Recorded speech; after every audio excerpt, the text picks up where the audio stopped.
Now, the other thing I wanted to talk about, today is sort of that open CD architecture, and it all sort of fits in here.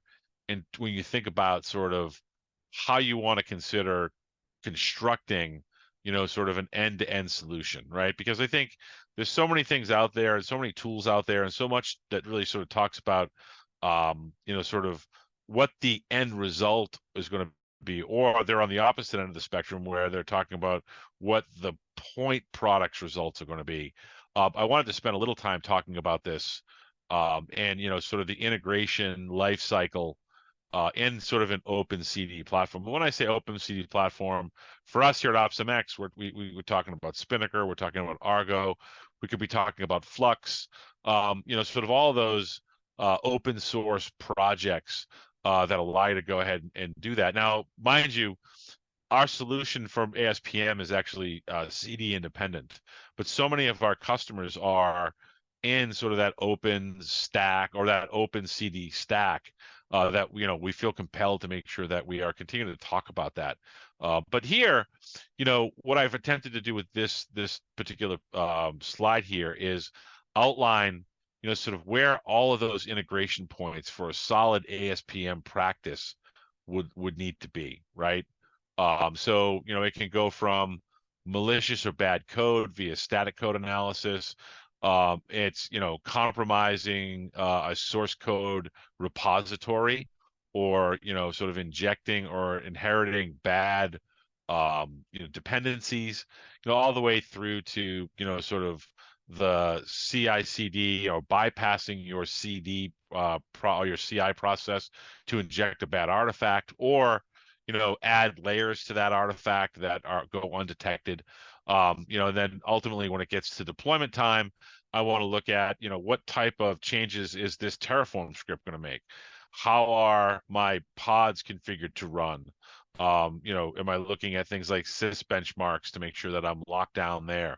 So all the things that are going to ultimately provide you with that level of security. But I bring it up in this context because one of the things that this graphic entertains is the idea of speed, right? So one of the things that we always run into is, how am I supposed to do all of this and maintain that level of speed? And it's by building it into the process, right? So we go from this concept of stop and inspect to a concept of only stopping to deal with exceptions, right? So if I find a problem, I'm going to stop, but I'm not going to stop, wait, have someone inspect it, give the go ahead, and then move forward. So this is really, again, those integration points around implementing, the security posture management into the CI/CD process. And then if we were to go a layer deeper and start looking at sort of what that architecture might look like, or in this case, more of a marketecture, again, it's sort of very similar, but I think what we're showing here is the need for choosing a tool that has a robust set of integrations, right? I think the idea behind this is you've already developed an ecosystem, right? And I think OpsMX's view is there's really no need to change that. That this tool should come to you. So for us, it's about data ingestion. And, I think, one of the exciting things for me is we go from integrations, but the future for us is actually interoperability as we start to look at things like CD events and that project through CNCF. So, I think looking at this and saying, hey, we need the DevOps integrations. We need to be able to ingest data from these tools. We also need what we call our SDLC data store, right? So ultimately, this is all data that we're collecting, right? And when we start thinking about compliance and attestations and audits, we want to make sure we have a place to sort of store that data. And then as we look at what we call the deployment firewall, that is, sort of an enforcement layer. And we're going to talk a little bit more in detail about this, but that is something that, can act in a number of different ways. It can act in an enforcement capacity. It can act in a purely observe and alert capacity. But I think having, sort of a guardian there to sort of filter through at the very end of the process, especially, sort of what is the posture of this about to be deployed application against that set of security policies that I've put in place.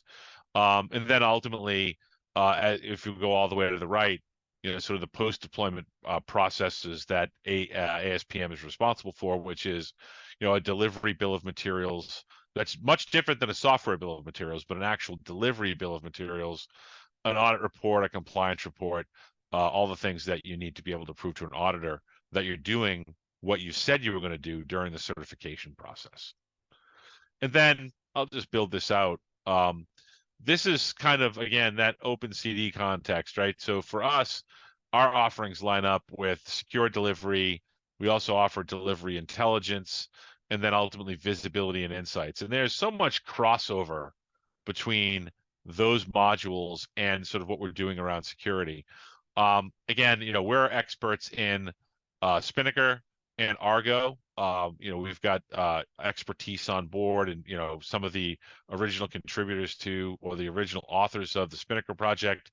And obviously, as folks start to move away from sort of mixed deployment functions and move closer to pure cloud native, we're starting to see those folks gravitate toward Argo. And then obviously our customers custom CI/CD or commercial CI/CD platforms where we can add this level of application security posture management regardless of the things that you're using. However, we make no we don't keep it a secret that we are really supporters of that complete and open CD stack. And I think we're doing things like looking at how we can contribute and start to push data to things like Backstage and other tools that are in that sort of open CD stack. So that's sort of how that works, and sort of where we fit into the open CD architecture along with our ASPM tooling.